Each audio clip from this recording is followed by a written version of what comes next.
Hello बच्चों, चलिए करते हैं एक्सरसाइज 3.2 का क्वेश्चन नंबर 5। यहाँ पे बोला है हाफ ऑफ अ पेरीमीटर। यहाँ पे पेरीमीटर होना था।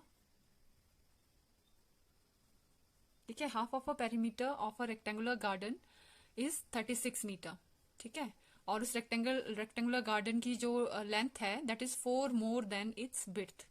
ठीक है, वो आपको बताई हुई है और आपको बोला है कि आप गार्डन के डायमेंशंस निकालिए ग्राफिकली। ठीक है, तो very simple question. First condition हम क्या लेंगे कि क्योंकि हमें इसकी लेंथ और विड्थ नहीं पता तो मान लेंगे कि लेंथ एक्स मीटर है और जो विड्थ है that is y metre.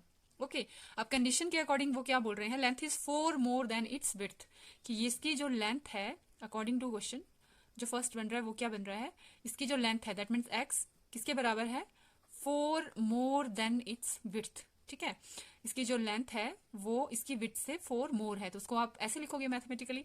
So and this is the first condition. And second condition क्या बोला है, हाफ ऑफ अ पेरीमीटर।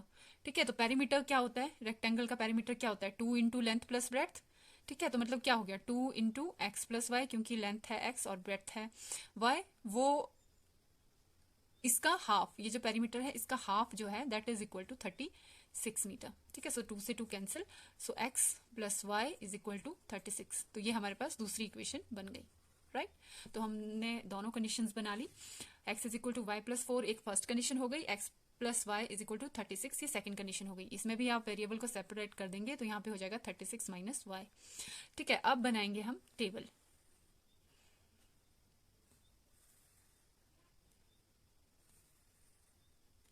ये है एक्स और ये है वाई। ठीक है, ठीक, और यहाँ पे भी सिमिलरली टेबल बना लेते हैं। सबसे पहले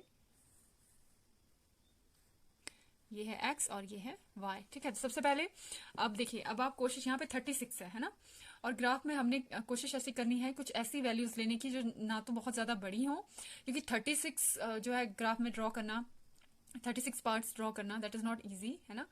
इजी तो नहीं मैं बोलूंगी, लेकिन मतलब इतना आसान नहीं है ग्राफ में 36 पॉइंट्स जो है वो ड्रॉ करना। ठीक है, तो अब हम कोशिश करेंगे ऐसा नंबर लेने की जो जिससे हमारे पास जो नंबर है वो ऐसा नंबर आ जाए जिसमें हम ग्राफ इजीली ड्रॉ कर सकें। वैसे तो आप 1 2 3 भी ले सकते हो, यहाँ पे तो 1 2 3 से कंफर्टेबल रहेगा, लेकिन यहाँ पे अगर 1 2 3 लोगे तो वही ग्राफ रह जाएगा 31 32 33 पे। ठीक है, तो थोड़ा सोच के वैल्यूज लेंगे हम। चलिए सबसे पहले इजी वैल्यू ले लेते हैं। मान लीजिए कि हम ले लेते हैं यहाँ पे y ले लेते हैं 6। अगर मैं y 6 ले लेती हूँ यहाँ पे तो x कितना हो जाएगा, 6 प्लस 4 कितना हो गया 10, तो मेरे पास x आ जाता है 10। ठीक है, और अगर मैं y यहाँ पे 16 ले लेती हूँ, ठीक है, तो मेरे पास x कितना हो जाएगा, 16 प्लस 4 20 हो जाएगा। राइट, और अगर मैं यहाँ पे y ले लेती हूँ कितना 26। ठीक है, तो x कितना हो जाएगा, 26 प्लस 4 30 हो जाएगा। क्लियर, अब देखिए x हमारे पास ये वैल्यूज आ गई। अब यहाँ पे आएंगे हम लोग। ठीक है, अब यहाँ पे आ जाइए। अगर यहाँ पे देखिए, अगर मैं y ले लेती हूँ 6, ठीक है, इफ आई टुक y 6, तो यहाँ पे जो x है वो कितना आ जाएगा, 30 हो जाएगा। कैसे, 36 माइनस 6 कितना हो गया 30। अब अगर मैं ले लेती हूँ यहाँ पे 16, अगर मैं y 16 ले लेती हूँ तो 36 माइनस 16 कितना हो जाएगा 20। ठीक है, और मान लीजिए मैं यहाँ पे y ले लेती हूँ 26, तो x कितना आ जाएगा 10। सॉरी, x जो है वो x यहाँ पे आ जाएगा 10। ठीक है, तो यहाँ पे हो जाएगा x, ये 26 ले ली मैंने अगर वैल्यू, 26 में अगर ले ली तो 36 माइनस 26 यहाँ पे हो जाएगा 10। तो ये हमारे पास डिफरेंट वैल्यूज आ गई। आइए चलिए अब हम ड्रॉ कर लेते हैं ग्राफ। तो यहाँ पे जब x हमारे पास 10 है तो y हमारे पास 6 है, जब x 10 है तो y 6 है।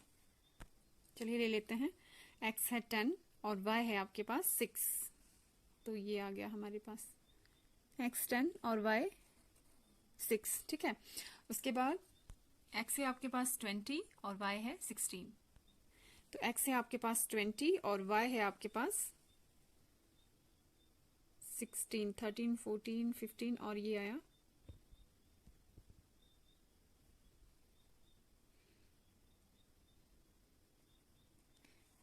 16। ठीक है, उसके बाद x है आपके पास 30 और y है 26। x है आपके पास 30 और y है आपके पास 20 26।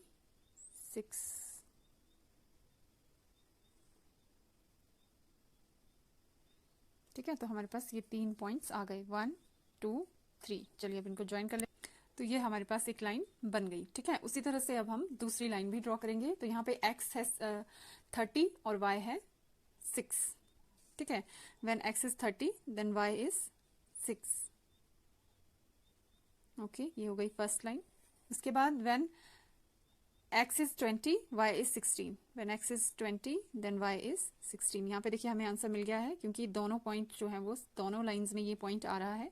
और थर्ड है आपके पास x है 10 और y है 26। तो 26 देखेंगे कहाँ पे है,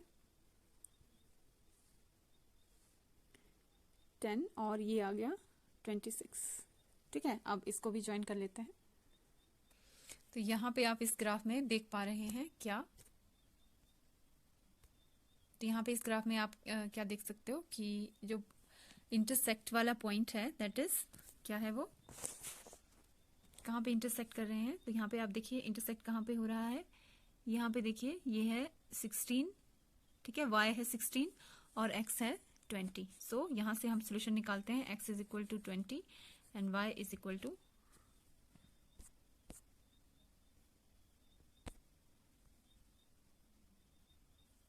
तो यहाँ से हमारे पास सोल्यूशन निकलता है x is equal to 20 and y is equal to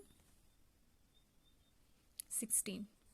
ठीक है, तो इसलिए जो लेंथ है that is 20 and therefore lines intersect at point 20 and 16, therefore length is कितनी है 20 centimetre 20 metre and width will be, क्योंकि हमने width को y और x को लेंथ माना है ना, तो x यहाँ 20 आ रहा है और 16 width आ गई आपके पास 16 मीटर। क्लियर। अब यहाँ पे इसको देखेंगे अगर हम डाल के भी, तो x अगर हमारे पास कितना आ रहा है 20 आ रहा है ना, और y आपके पास 16 आ रहा है। अगर आप चेक करना चाहो आंसर, तो देखिए आपके पास पहली इक्वेशन थी x is equal to y plus 4, तो x आपके पास था 20 और y आपके पास आ रहा है 16 प्लस 4, तो 20 is equal to 20। That means our answer is correct. So with this is the solution.